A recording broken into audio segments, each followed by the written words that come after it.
Սիրիական ճգնաժամ, ուկրաինական հակամարտություն, մեծ քսանյակի հանդիպում Համբուրգում և մարդու իրավունքների ոտնահարում Ռուսաստանում։ Այս հարցերն էին այսօր Վլադիմիր Պուտինի և Անգելա Մերկելի հանդիպման առանցքում։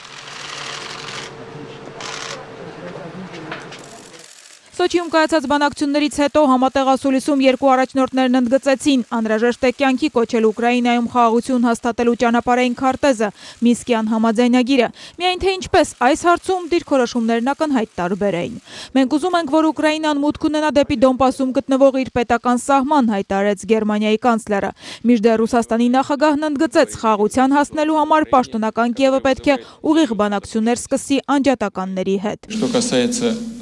Ուկրաինայի արևելքում տեղի ունեցած իրադարձությունները հեղաշրջման ու Կիևում իշխանության հակասահմանադրական փոփոխության արդյունք էին, եւ երկրորդ Դոնբասը որևէ մեկը չի անջատել։ Կիևի իշխանություններն իրենք են անջատում այդ տարածքները զանազան շրջափակումների միջոցով։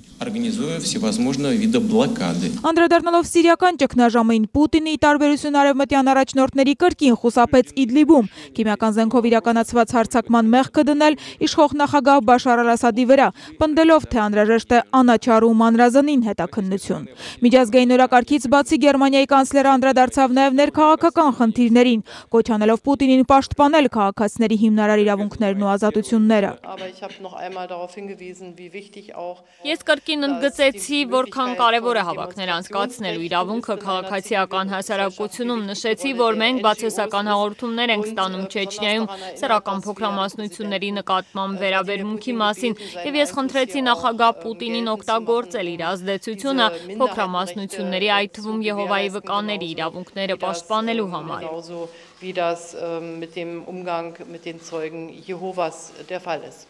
Ռուսաստանի առաջնորդը մինչդեռ կտրականապես ժխտեց ընդդիմադիրներին ճնշելու, բողոքի ցույցերը բիրտ միջոցներով ցրելու մասին պնդումները, հակադարձելով Ռուսաստանում ոստիկանները շատ ավելի մեղմ են, քան եվրոպական մի շարք երկրներում։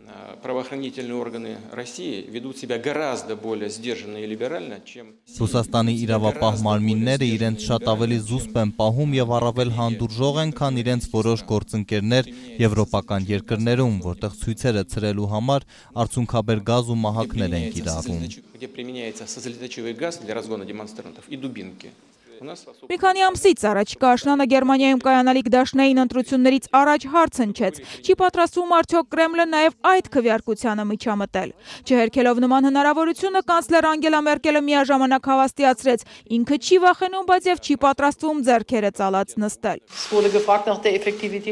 Մենք կզբաղվենք այդ խնդրով, եթե լինեն ապատեղեկատվության փաստեր, ինչպես օրինակ Լիզայի դեպքում, ում իբրև թե միգրանտներն էին բռնաբարել կամ Լիտվայի, որտեղ որոշակի մեղադրանքներ են ներկայացվել մեր զինվորներին։ Մենք աշխատենք մեր քաղաքացիների հետ եւ գիտենք, որ կիբերհանցագործությունը միջազգային մարտահրավեր է։ Վլադիմիր Պուտինը մինչդեռ կրկին կտրականապես հերքեց արևմտյան ընտրություններին միջամտելու վերաբերյալ Ռուսաստանին ներկայացվող մեղադրանքները։ Դուք հղում եք անում Միացյալ Նահանգների օրինակին, որը երբևէ եւ որևէ մեկի կողմից չի հաստատվել։ Դրանք ընդամենը բամբասանքներ են, որոնք օգտագործվում են ամերիկյան ներքաղաքական մրցապայքարում։